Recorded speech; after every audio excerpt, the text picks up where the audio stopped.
Hello friends, welcome to my channel. আজ তোমাদের জন্য একটা ফেব্রিকে ডিজাইন করা নতুন ধরনের কিন্তু ফেব্রিকের ডিজাইন করা জামা নিয়ে দেখো চলে এসেছে। এটা আমি একটা ব্ল্যাক কালারের ব্লাউজের ওপর ডিজাইনটা করেছি। এবং আমি যে ব্লাউজটার ওপরে করেছি এটা কিন্তু কটনের ব্লাউজ। আর আমি পুরো ডিজাইনটা কিন্তু 0 সাইজ রাউন্ড ব্রাশ দিয়ে করেছি।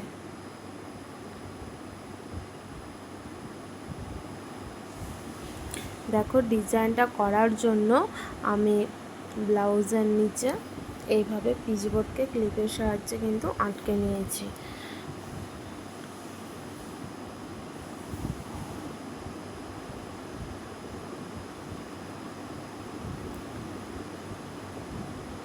পুরো ডিজাইনটা হয়ে যাওয়ার পর তোমরা দেখলে বুঝতে পারবে যে একটা অর্ডিনারি রেডিমেড ব্লাউজকে কিভাবে একটা অপূর্ব সুন্দর করে তোলা যায়। আমার এই ভিডিওটা তোমরা যদি প্রথম থেকে শেষ অবধি পুরোটা ভালোভাবে দেখো তাহলে কিন্তু তোমরা নিজেরাই রেডিমেড ব্লাউজ কিনে বাড়িতে এইভাবে ডিজাইন করতে পারবে। আমি এখানে ডিজাইনটা যে করেছি ওটা একটা রাউন্ড নেক ব্লাউজের ওপরে করেছি। তো তোমরা যে পুরো ভি গলার যে ব্লাউজগুলো হয় তাতেও কিন্তু করতে পারো, সেটাও দেখতে কিন্তু খুবই সুন্দর লাগবে। আর আমি যে এই ডিজাইনটা করছি এটা কিন্তু আমাকে একজন করতে দিয়েছিল, তো সেই বলেছিল এইভাবে করার জন্য। কালারটা আমি আমার পছন্দ মতো করেছি। তো পুরো ডিজাইনটা হয়ে যাওয়ার পর তোমরা কিন্তু দেখে বলো যে কালারটা আমার ঠিকঠাক করা হয়েছে কি না।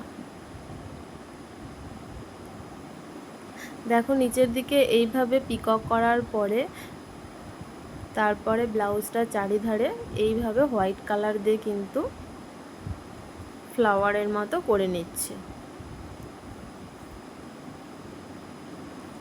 এখানে তোমরা হোয়াইট ছাড়া অন্য যে কোনো কালার দিয়ে করতে পারো, এবং ফ্লাওয়ারগুলো যদি চাও তাহলে একের বেশি রং দিয়েও কিন্তু এখানে করতে পারো।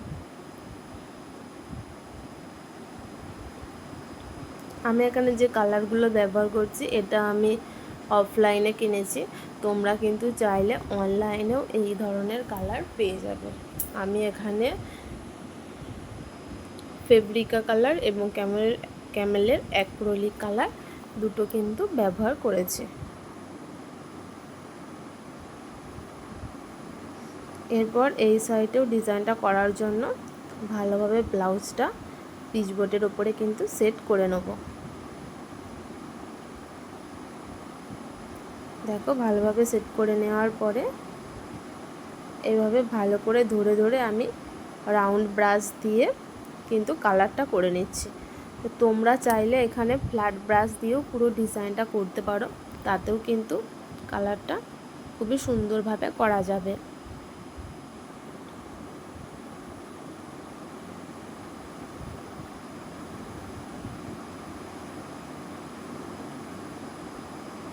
দেখো, আমার পুরো কিন্তু ডিজাইনটা কমপ্লিট। আশা করছি তোমাদের ভিডিওটা ভালো লাগছে। ভালো লাগলে ভিডিওটা প্লিজ চ্যানেলটা সাবস্ক্রাইব করো। ভিডিওটা দেখার জন্য থ্যাংক ইউ।